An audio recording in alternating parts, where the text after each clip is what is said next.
नमस्कार, मैं हूँ विकास टेकरे और आप सभी का स्वागत करता हूँ द हिस्ट्री यूट्यूब चैनल में। इस वीडियो में हम बात करेंगे लॉर्ड कर्जन के बारे में। लॉर्ड कर्जन को भारत में आधुनिकीकरण का जनक भी कहा जाता है। हालांकि यह टैग इनसे पहले लॉर्ड डलहौजी को मिल चुका, लेकिन इन्होंने जो कार्य किए, रेलवे सुधार किए, जो इन्होंने अलग अलग पुलिस विभाग हो या फिर गुप्तचर विभाग की स्थापना हो, इनके शासनकाल को महत्वपूर्ण माना जाता है। लेकिन लॉर्ड कर्जन और लॉर्ड डलहौजी जैसे जो वायसराय रहे, गवर्नर जनरल रहे, इनके शासनकाल को एक काम के लिए और जाना जाता है। वो काम है क्रांति को भड़काने का।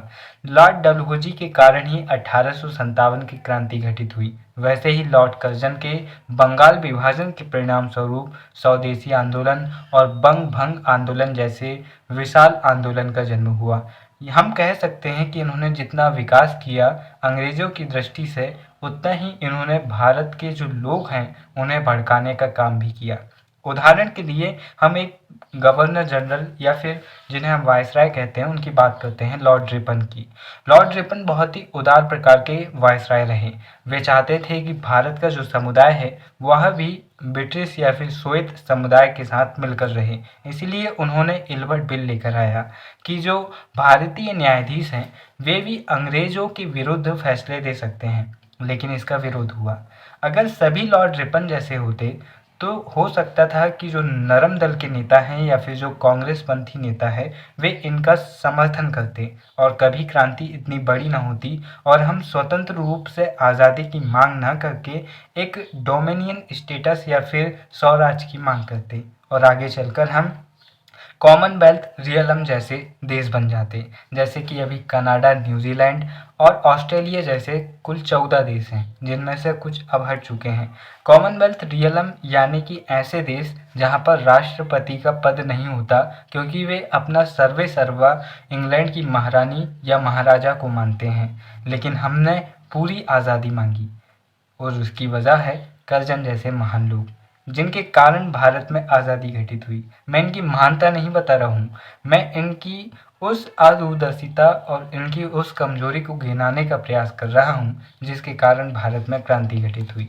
खैर, 2.5 मिनट के इस इंट्रोडक्शन में मुझे उम्मीद है कि आपको कुछ समझ में आया होगा और आप समझ पाएंगे कि लॉर्ड कर्जन कितना महत्वपूर्ण है। ये बहुत ही अलग किस्म का आदमी था।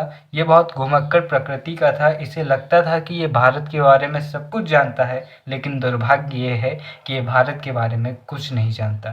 खैर, इनका शासनकाल जो था वह 1899 से 1905 ईस्वी था। इनका जन्म 1859 में हुआ था और पूरा नाम लॉर्ड जॉर्ज नथानिएलन कर्जन यानी कि लॉर्ड कर्जन था। यह भारत के सबसे प्रभावी गवर्नर जनरलों, वायसरायों में से एक रहा है। मैं आपको पहले बता देता हूं कि जो पहले गवर्नर थे उनका नाम था रॉबर्ट क्लाइव, जो सिर्फ बंगाल के गवर्नर थे।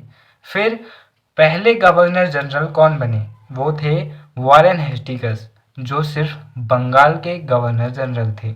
फिर उसके बाद में ये जो रहे बंगाल, बिहार और बंगाल, मद्रास और बॉम्बे प्रेसिडेंसी के गवर्नर जनरल रहे। लेकिन जो लॉर्ड विलियम बेटिंग थे वो संपूर्ण, मतलब कि इनसे बड़ा जो क्षेत्र बना भारत में, उसके गवर्नर जनरल रहे। और लॉर्ड कैनिंग आखिरी गवर्नर जनरल थे 1857 में, और 1858 में लॉर्ड कैनिंग भारत के पहले वायसराय बने। वायसराय मतलब जिसे महारानी ने सीधे नियुक्त किया, यानी कि इस समय जो ब्रिटिश सरकार थी उसका शासन भारत में लागू हो गया, ना कि ब्रिटिश कंपनी का। यहाँ पर हम देखते हैं जॉर्ज कर्जन के बारे में और दिलचस्प बातें। जॉर्ज कर्जन का जन्म 1859 में हुआ था और ये बहुत ही घुमक्कड़ प्रकृति का इंसान था। इन्हें घूमना फिरना बहुत पसंद था, इसीलिए ये 2 बार विश्व का भ्रमण कर चुके थे और 4 बार भारत भी आ चुके थे। साथ ही ये भारत के उप सचिव भी रह चुके थे और साथ ही कुछ महत्वपूर्ण पदों पर जिम्मेदारी भी निभा चुके थे। लॉर्ड कर्जन पूर्वी एशिया के बारे में बहुत अच्छी जानकारी रखता था, क्योंकि वह भारत, श्रीलंका, अफगानिस्तान, चीन, ईरान, तुर्किस्तान, जापान और कोरिया जैसे देशों का पहले भी दौरा कर चुका था। यही कारण है कि कर्जन के पास अतिरिक्त भारत के किसी अन्य गवर्नर जनरल के पास पूर्वी देशों के बारे में इतना अधिक विस्तृत अनुभव और विचार नहीं था। ये बहुत ही ज्ञानी था, हालांकि इसका ज्ञान कहाँ था ये इसे भी नहीं पता। लॉर्ड कर्जन के विषय में पी रॉबर्ट्स ने लिखा है, भारत में किसी अन्य वायसराय को अपना पद संभालने से पूर्व भारत की समस्याओं का इतना ठीक ज्ञान नहीं था जितना कि लॉर्ड कर्जन को था। कर्जन ने जनमानस की आकांक्षाओं को पूर्ण रूप से अवहेलना करते हुए भारत में ब्रिटिश हुकूमत को पत्थर की चट्टान पर खड़ा करने का प्रयास किया। कर्जन ने ही कहा था कि जो कांग्रेस है वह लड़खड़ा रही है और मैं इसकी शांतिमय मृत्यु में सहायता करूंगा। हालांकि बंग भंग आंदोलन और स्वदेशी आंदोलन में कांग्रेस इतनी मजबूत हो गई कि कर्जन को वापस जाना पड़ा। अब आइए देखते हैं कर्जन के प्रमुख सुधार।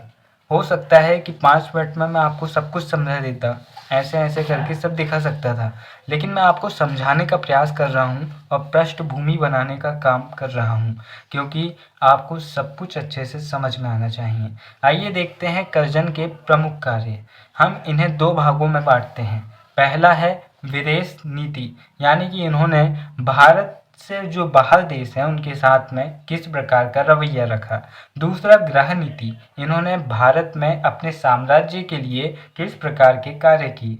आइए जानते हैं विदेश नीति के बारे में। भारत की सीमा से सटे अफगानिस्तान और ईरान के मध्य सीमा विवाद समाप्त करने के लिए कर्जन ने मैकमोहन द्वारा सीमा का विवाद सुलझाने का प्रयास किया, जिसका परिणाम मैकमोहन रेखा के रूप में निकला। आपको बता दें कि आज भी अफगानिस्तान और पाकिस्तान के बीच की जो सीमा रेखा है उसे मैकमोहन रेखा कहते हैं। जब भी आप 1947 या फिर 1935 से पहले की बात करें तो इस प्रकार का मैप ध्यान में रखें कि बांग्लादेश, पाकिस्तान, म्यांमार ये सभी भारत के हिस्से हैं। ठीक है।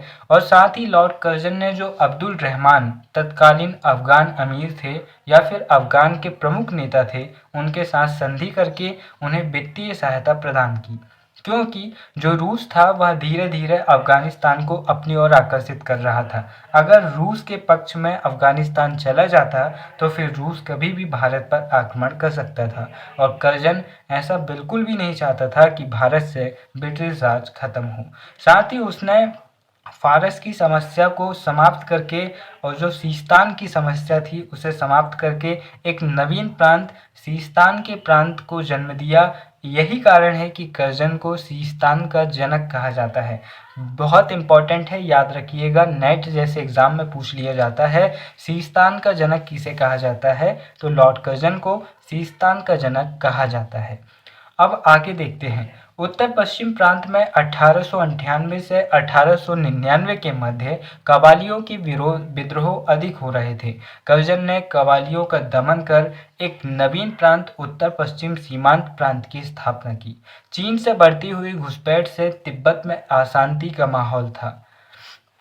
हम दूसरा समझ चुके हैं कि उन्होंने जो उत्तर पश्चिम यानी कि जो वर्तमान कश्मीर है, कश्मीर से लेके पंजाब और राजस्थान से सटी बॉर्डर तक, जहाँ पर अक्सर आक्रमण होते रहे हैं भारत में, उस में बहुत हलचल होती थी, तो वहाँ पर उन्होंने एक नया प्रांत ही बना दिया जिसे उत्तर पश्चिम सीमांत प्रांत कहा गया, ताकि वहाँ की समस्याओं को विशेष रूप से ध्यान दिया जा सके।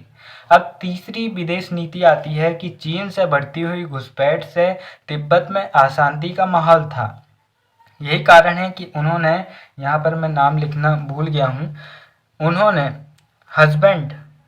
जॉन हस्बैंड करके एक मतलब सेनापति थे इनके, उन्हें यहाँ पर भेजा और यहाँ पर की समस्याओं को समाप्त किया। साथ ही तिब्बत के साथ एक संधि की कि जो तिब्बत की चुंबी घाटी है वह 75 वर्षों के लिए भारत को दे दी जाएगी। हालांकि फिर 75 वर्ष बाद इसे वापस नहीं किया गया, क्योंकि ऐसा होता भी नहीं है। लॉर्ड कर्जन के गृह कार्य अब देखते हैं। विदेश नीति आप अच्छे से याद रखिएगा। विदेश में उन्होंने क्या किए, सिर्फ 3 कार्य किए। पहला, उन्होंने फारस की समस्या को समझाया। फारस यानी कि ईरान और अफगानिस्तान के विवाद को सुलझाया। दूसरा उन्होंने जो तिब्बत की समस्या को सुलझाया, और फिर चौथा उत्तर पश्चिम प्रांत की समस्या को सुलझाया। तो इस प्रकार से 3 कारण या फिर 3 प्रमुख घटनाएं हम उनकी विदेश नीति में देखते हैं। अब हम लॉर्ड कर्जन के गृह कार्य देखते हैं। लॉर्ड कर्जन का प्रमुख गृह कार्य था पुलिस सुधार। लॉर्ड कर्जन ने 1902 में सर एंड्रयू फ्रेजर की अध्यक्षता में एक पुलिस आयोग की स्थापना की। ये याद रखिएगा कि सर एंड्रयू फ्रेजर की अध्यक्षता में एक पुलिस आयोग की स्थापना हुई थी। इसे आप इस तरह भी याद कर सकते हैं कि लॉर्ड कर्जन ने सन 1902 में इंस्पेक्टर एंड्रयू को घोषित कर दिया। इस तरह से आप कुछ भी शॉर्टकट ट्रिक बना सकते हैं जो आपको याद हो जाए।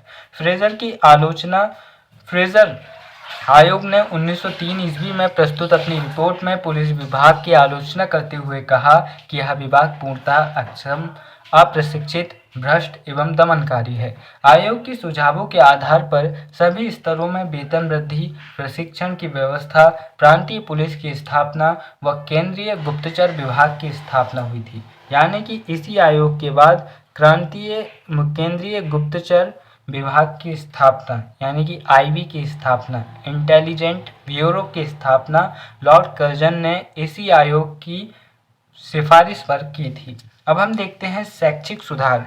शैक्षिक सुधार क्या हो सकते थे? आपको बता दूं कि लॉर्ड कर्जन ने जितने भी सुधार किए, उन्होंने हर सुधार के पीछे पहले एक समिति बैठाई और उस समिति की रिपोर्ट के आधार पर ही कोई भी सुधार किए। ऐसा नहीं कि जहां जो दिखा वैसा कर दिया, वैसा नहीं था। इसीलिए हम देखते हैं कि लॉर्ड कर्जन के शासनकाल में सबसे ज़्यादा हमें आयोग पढ़ने होते हैं, इसीलिए आप इनके नाम बहुत अच्छे से याद कर सकते हैं। लॉर्ड कर्जन ने 1902 ईस्वी में सर टॉमस रेले की अध्यक्षता में विश्वविद्यालय आयोग का गठन किया। आयोग के सुझावों के आधार पर विश्वविद्यालय अधिनियम 1904 ईस्वी पारित किया गया, जिसमें विश्वविद्यालय पर सरकारी नियंत्रण बढ़ा दिया गया। विश्वविद्यालय की सीनेट में मनोनीत सदस्यों की संख्या बढ़ा दी गई। गैर सरकारी कॉलेजों का विश्वविद्यालय से संबंधित होने के नियमों को कठोर बना दिया गया। शैक्षिक सुधारों का जो मुख्य उद्देश्य यह था कि जो कर्जन था वो नहीं चाहता था कि भारतीय अंग्रेजों की बराबरी करें, इसलिए वो इस कोशिश में था कि जो भारतीय निजी शिक्षण संस्थान हैं वे बढ़ने में उन्हें बहुत समस्या जाए। अगर आपको स्कूल खोलना है तो इतनी ज़्यादा परमिशन लेनी पड़ती थी और इतनी जटिल प्रक्रिया उसने बनवा दिया था कि कोई भी तौबा तौबा कर सकता था स्कूल खोलने से। अब हम देखते हैं आर्थिक सुधार। आर्थिक सुधार में आता है लॉर्ड कर्जन ने 1899 से 1900 ईस्वी में पड़े अकाल व सूखे की स्थिति के विश्लेषण के लिए सर एंटनी मैकडोनाल्ड की अध्यक्षता में अकाल आयोग गठित किया। आयोग के अनुसार अकाल सहायता व अनुदान में दी गई सहायता को अनावश्यक बताया और आयोग ने कहा कि कार्य करने में सक्षम लोगों को उनके कार्य में ही सहयोग करना चाहिए। यानी कि इस अकाल आयोग ने कहा, जो कि मैकडोनाल्ड की अध्यक्षता में बना था, कि जो लोग सक्षम है कार्य करने के लिए उनके लिए कार्य उपलब्ध कराए जाने चाहिए। साथ ही इसके बाद उन्होंने सिंचाई आयोग की स्थापना की। भूमि कर को उदार बनाने हेतु लॉर्ड कर्जन द्वारा 16 जनवरी 1902 को भूमि प्रस्ताव लाया गया।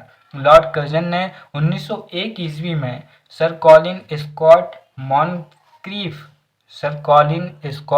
मॉनक्रीफ की अध्यक्षता में एक सिंचाई आयोग का भी गठन किया और आयोग के सुझाव पर सिंचाई के क्षेत्र में कुछ महत्वपूर्ण सुधार किए गए। जैसे कि उन्होंने एक अधिनियम लाया था, वो अधिनियम था कॉरपोरेटिव सोसाइटी अधिनियम। याद रखिएगा, कॉरपोरेटिव सोसाइटी अधिनियम, जो हम आज के समय में गांवों में सोसाइटी सुनते हैं, जहां पर से खाद और बीज मिलते हैं सस्ते दामों पर या फिर सरकार की सब्सिडी पर। उसकी कल्पना या फिर उसकी स्थापना शुरुआत में लॉर्ड कर्जन के द्वारा ही की गई थी। कृषि एवं सहकारी क्षेत्र में सुधार। 1904 ईस्वी में सहकारी उधार समिति अधिनियम आया, जिसमें कम ब्याज दर पर उधार की व्यवस्था की गई। इसके अतिरिक्त एक साम्राज्यवादी कृषि विभाग की स्थापना की गई, जिसमें कृषि, पशुधन एवं कृषि के विकास, वैज्ञानिक प्रणाली के प्रयोग को प्रोत्साहित किया गया। वाणिज्य एवं उद्योग के क्षेत्र में सुधार हेतु एक नवीन विभाग खोला गया, जो डाक, तार, रेलवे प्रशासन, कारखाने, बंदरगाहों आदि पर नजर रखता था। इस प्रकार से उन्होंने कार्य किया। अब हम आगे देखते हैं टंकण व पत्र मुद्रण अधिनियम। टंकण मतलब कि पैसे छापना। दोस्तों, लॉर्ड कर्जन के समय 1899 ईस्वी में पारित किए गए भारत टंकण व पत्र मुद्रण अधिनियम द्वारा अंग्रेजी पाउंड को भारत में विधिग्राह्य बना दिया गया। एक अन्य योजना स्वर्ण विनिमय प्रमाप योजना के अंतर्गत सरकार को सोने के बदले रुपए देने होते थे।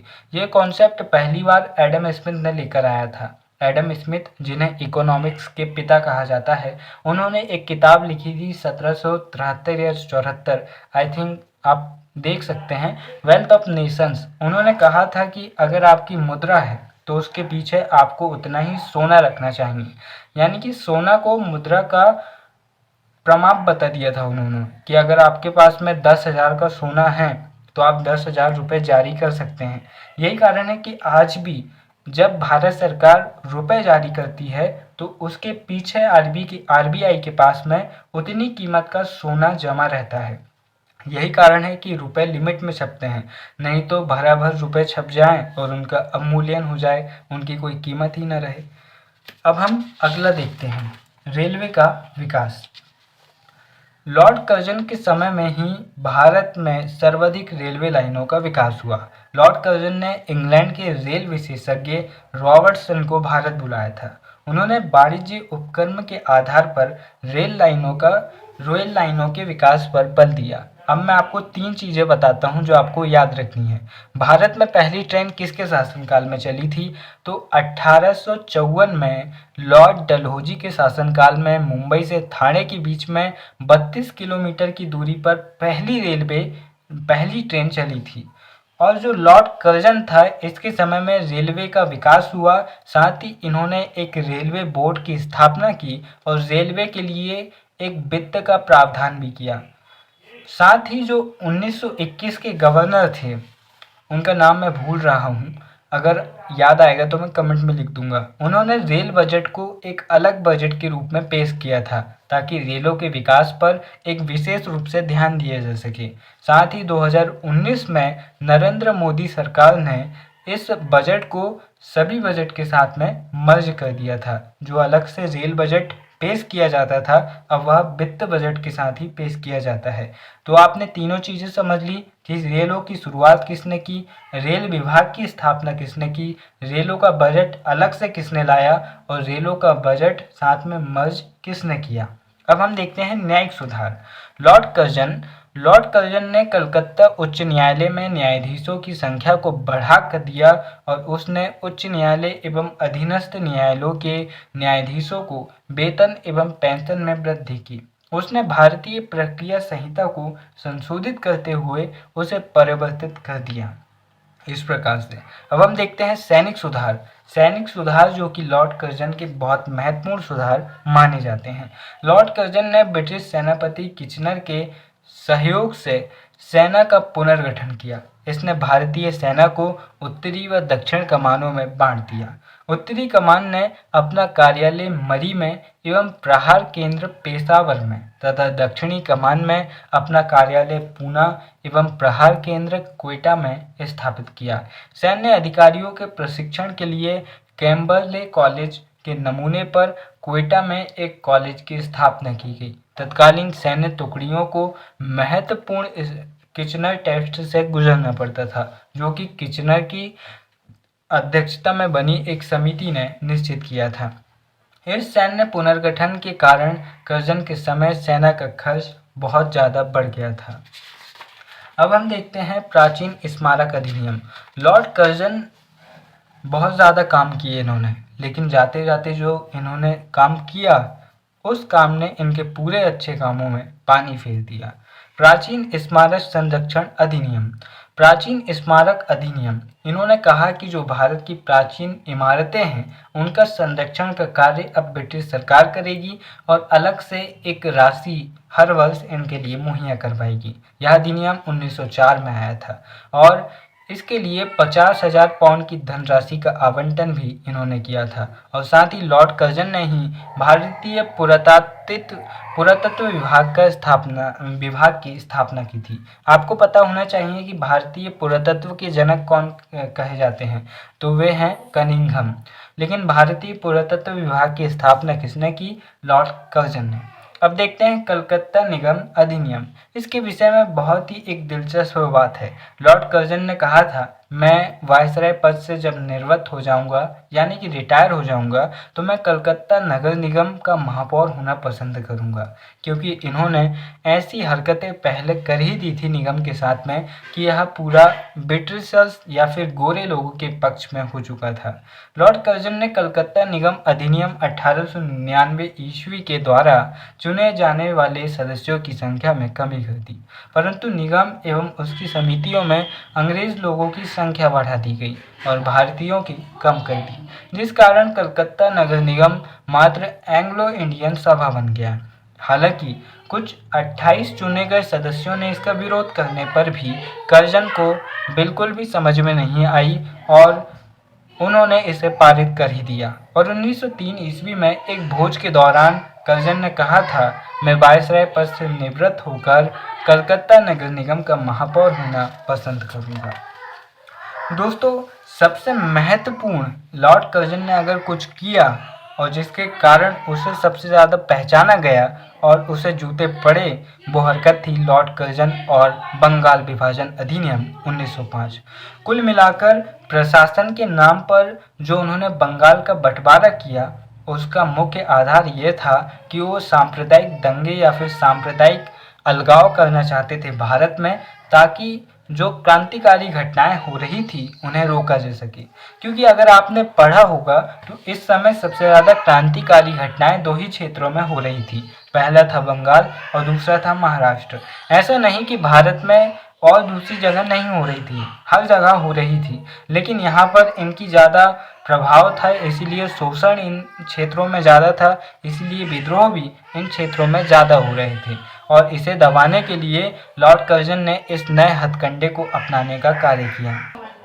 लॉर्ड कर्जन के देश विरोधी कार्यों में सबसे प्रमुख कार्य 1905 में बंगाल का विभाजन था। कर्जन ने राष्ट्रीय आंदोलन को दबाने व कमजोर करने के उद्देश्य से प्रशासनिक असुविधाओं का आरोप लगाकर बंगाल को दो भागों में बांट दिया। इस बंगाल विभाजन को आसानी से समझने के लिए हम इस प्रकार के चार्ट का इस्तेमाल करते हैं, साथ ही इसे आप और अच्छे से समझ सकते हैं और एग्जाम में भी आप इसी तरह से बना सकते हैं। अब देखिए, उन्होंने दो भागों में बांटा, पहला था पूर्वी बंगाल और दूसरा था पश्चिम बंगाल। पूर्वी बंगाल जो कि वर्तमान में बांग्लादेश है और पश्चिम बंगाल जो कि वर्तमान में ममता दीदी वाला बंगाल है। दोस्तों, हम देखते हैं पूर्वी बंगाल। इसके प्रमुख क्षेत्र थे बांग्लादेश, असम के चटगांव और ढाका का राजशाही क्षेत्र। और ढाका के ही जो राज परिवार थे, इनके साथ मिलकर आगे चलकर 1906 में मुस्लिम लीग की स्थापना होती है। यहाँ पर मुख्य कार्यालय था ढाका और मुस्लिम बाहुल क्षेत्र था ये। यहाँ पर मुस्लिमों की आबादी ज़्यादा थी।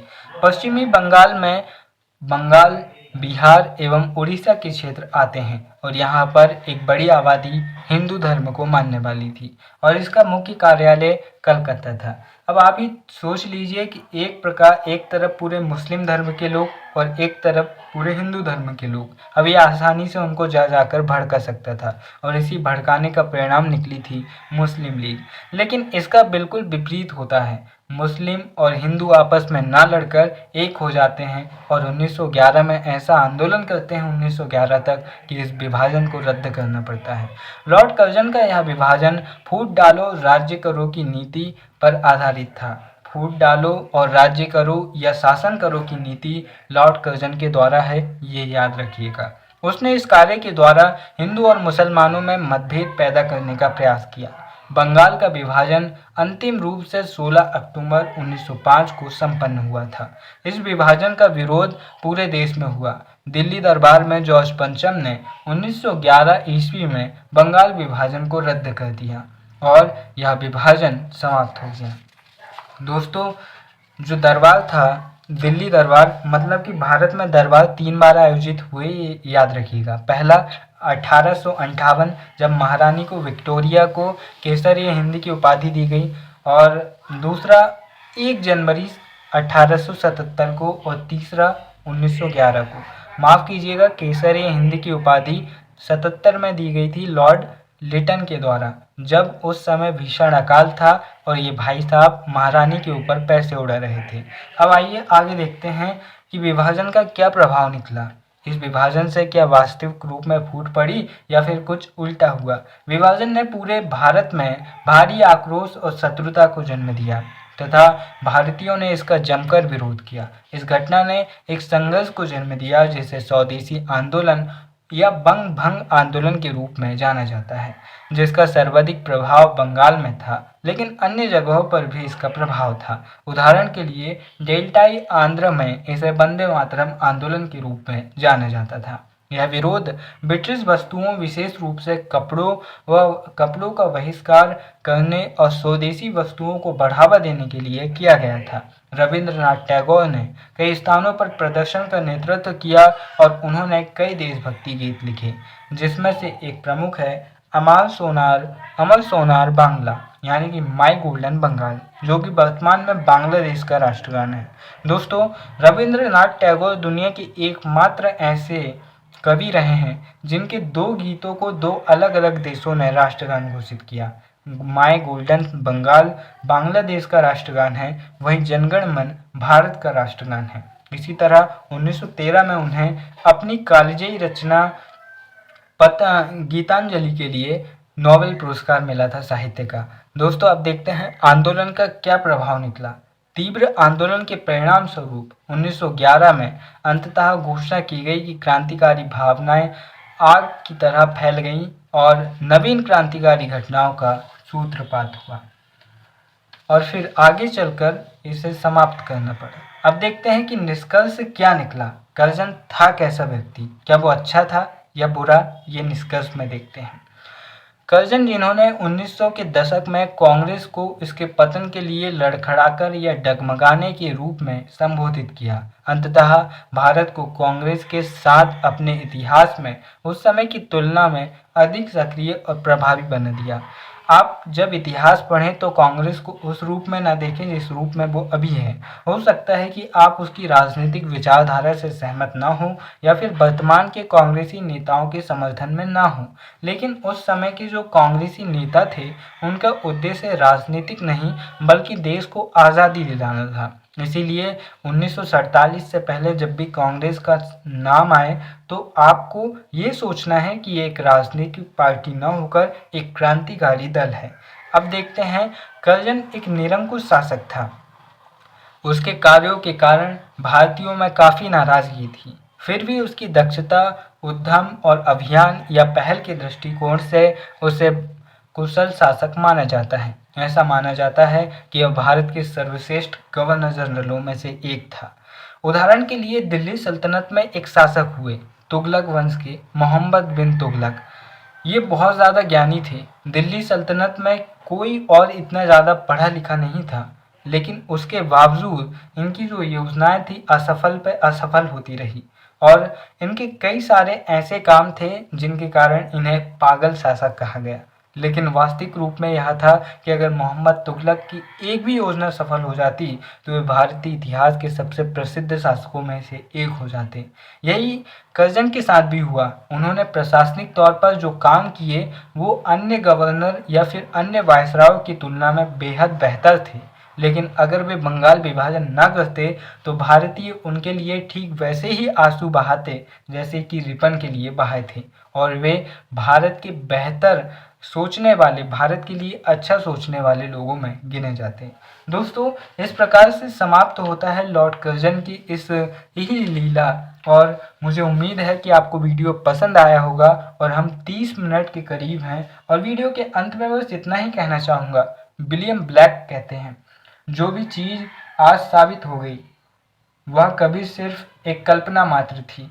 कल्पना सृजन का बीज है जिसे सींचना पड़ता है। क्रिकेट के पिता या फिर गॉड ऑफ क्रिकेट हम डॉन ब्रैडमैन को कहते हैं, लेकिन अगर सब इसी कल्पना पर रह जाते या फिर इससे आगे नहीं बढ़ते तो फिर क्या कुछ होता।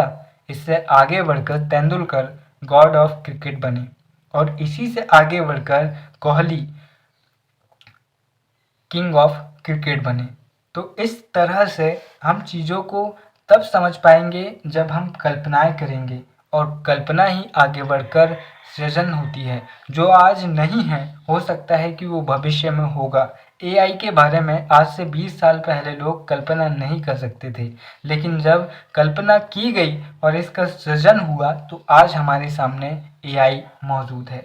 इस तरह से उम्मीद है कि मैं आपको वीडियो में समझा पाया हूँ कर्जन के बारे में। किसी भी कॉम्पिटिटिव एग्ज़ाम्स में या फिर एमए हो, बीए हो या फिर स्कूल लेवल हो, आप अपने स्तर से इसमें से मटेरियल निकाल कर आप अपने लिए इस्तेमाल कर सकते हैं। मुझे उम्मीद है आपको वीडियो पसंद आया होगा। फिर मिलेंगे अपने किसी और वीडियो में, तब तक के लिए नमस्कार, जय हिंद।